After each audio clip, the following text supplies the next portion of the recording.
कैसे आप सभी लोग। आप सभी का मैं अपने इस प्यारे से यूट्यूब चैनल में बहुत बहुत स्वागत करती हूँ। जैसे कि हमने पिछले लेक्चर में प्लाज्मोडियम तक देख लिया था एंड इस लेक्चर में हमें कवक जगत को कंप्लीट करना था। तो कवक जगत के बारे में देखते हैं।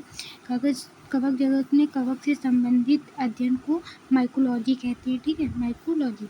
आकार एवं आवास के आधार पर कवक में बहुत अधिक विविधता पाई जाती है। आवास सर्वव्यापी है।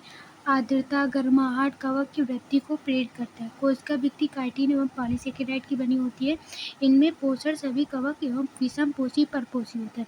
मृतोपजीवी होते हैं, परजीवी प्रकार के होते हैं, सहजीवी होते हैं। मृत कार्बनिक पदार्थों से जो पोषण करते हैं उन्हें मृतजीवी कहते हैं।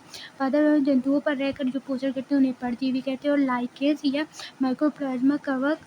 माइकोराइजा कवक मूल के साथ संबंध स्थापित करते हैं, उन्हें सहजीवी कहते हैं। ठीक है, कवक अगुणित होते हैं। कवक की आकार की पतले लंबे धागे जैसी तंतुमय संरचना है, जिसे हाइपे कहते हैं, कवक तंतु कहते हैं। ठीक है, हाइपे का समूह माइसीलियम कवक जाल कहलाता है। ये देखिए कई सारे हाइपे हैं, ये मिलकर के कवक जाल माइसीलियम बना रहे हैं।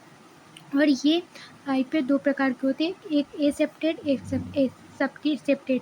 जो एसेप्टेड होता है वो अपट्टी होता है, देखिए यहाँ पे कोई भी खंडों में बटन है।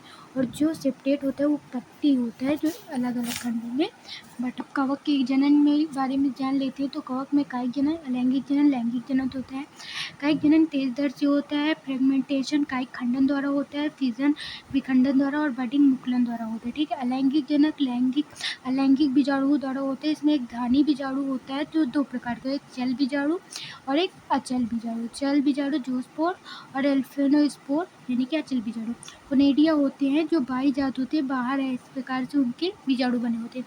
लैंगिक बीजाणु में ओस्पोर्स, स्कोस्पोर और बेसिडोस्पोर होते हैं। ठीक है, और कवक में लैंगिक जनन जो है वो अगुणित होती हैं, इसलिए इनमें प्लाज्मोगैमी होता है जिसमें कोशिका द्रव का संलयन होता है। डाई कार्योन अवस्था होती है जिसमें केंद्रक का मिलन होता है। एंड सेकेंड है कैरियोगैमी जिसमें केंद्रक संलयन होता है। उसके बाद मियोसिस के बाद अर्धसूत्री विभाजन हो जाता है जिसे सेंट्रियोकार्डियन कहते हैं। ठीक है, फिर उसके बाद फाइकोमाइसीलियम जो है उसमें प्लाज्मोगैमी एवं कैरियोगैमी साथ साथ होती है। इस कारण इसे डाइकोरियोन अवस्था कहते हैं, क्योंकि इसमें प्लाज्मोगैमी और कैरियोगैमी साथ साथ में होते हैं। डाइकैरियोन अवस्था एस्कोमाइसिटीज एवं बेसिडोमाइसिटीज में ही देखी जाती है, बाकी फाइकोमाइसिटीज और टेट्रोडोमाइसिटीज में नहीं होती। माइसीलियम कवक जाल के प्रकार के बीजाणु के प्रकार, फलनकाय के प्रकार और कवक जाल के पदार्थ पर इन सबको विभाजित किया गया है। किसमें? फाइकोमाइसिटीज, एस्कोमाइसिटीज, बेसिडोमाइसिटीज और डिट्रोडोमाइसिटीज। फाइकोमाइसिटीज देखते हैं तो ये जली सड़ी गली लकड़ियों एवं नमी सीलन के क्षेत्रों में पाई जाता है। माइसीलियम अपटी एसेप्टेट एवं बहुकेंद्रीय अवस्था होती है। बीजाणुओं में लघु बीजाणु अंतःजात और अंतः निर्मित होते हैं। ठीक है, डाइकैरियोन अवस्था इसमें नहीं होती। फलन का एब्सेंट है और युग्मक संलयन के द्वारा जाइगोस्पोर का निर्माण होता है। लैंगिक जनन समयुग्मी, असमयुग्मकी और अंडयुग्मी होता है। अंडयुग्मी में एक नर युग्मक होता है जो छोटा और गतिशील होता है, मादा युग्मक बड़ी और अगतिशील होती है। आइए अब इनके एग्जाम्पल देखते हैं। तो इसमें राइजोपस आते हैं जो ब्रेड को खराब कर देता है। म्यूकर है। एल्ब्यूगो कैनिडाई है जो परजीवी कवक ये सड़कों में श्वेत कीट रोग उत्पन्न करता है।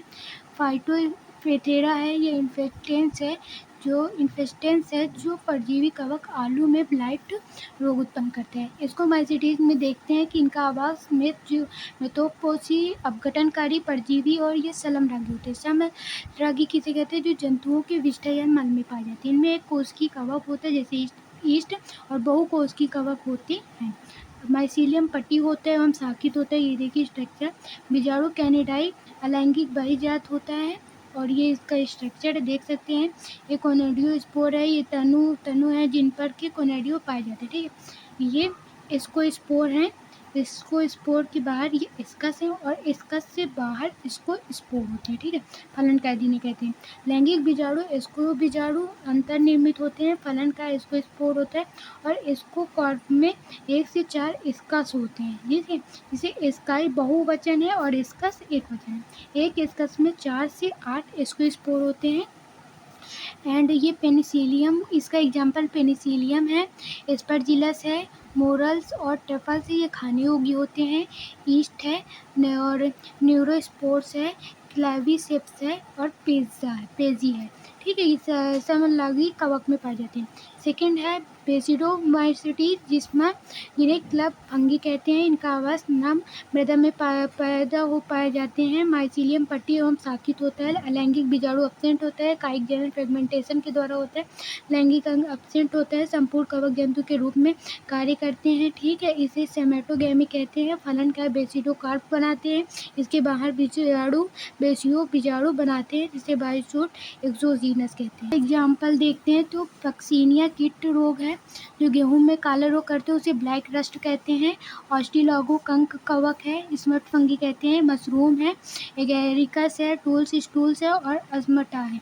ठीक है, पप बॉल्स पाए जाते हैं, ब्रैकेट फंगी है। ड्यूटेरोमाइसिटी देखते हैं तो इन्हें अपूर्ण कवक कहते हैं। इस वर्ग में अलैंगिक जनन, अज्ञात तनु एवं कवक शामिल है। यदि इस कवक में अलैंगिक जनन ज्ञात हो जाए तो अन्य वर्ग में रख देते हैं, क्योंकि ये तो अपूर्ण है, इसलिए इनमें पूर्ण जंतु जिसका अध्ययन किया जाता है उसे नहीं रखा जाता। ये कवक को माइसिलियम पट्टी होता है। अलैंगिक बीजाणु कैनिडाई है, मुख्य रूप से अपघटनकारी है, खनिज चक्र में पाए जाते हैं।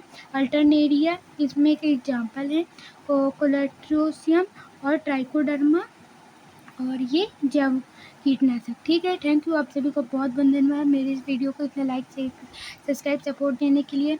कमेंट करके बताइए आपको ये वीडियोस कैसी लगी, और नेक्स्ट वीडियो में हम वायरस, वायरोइड्स, प्रियोन्स आदि सब के बारे में जानते हैं। Thank you so much, bye.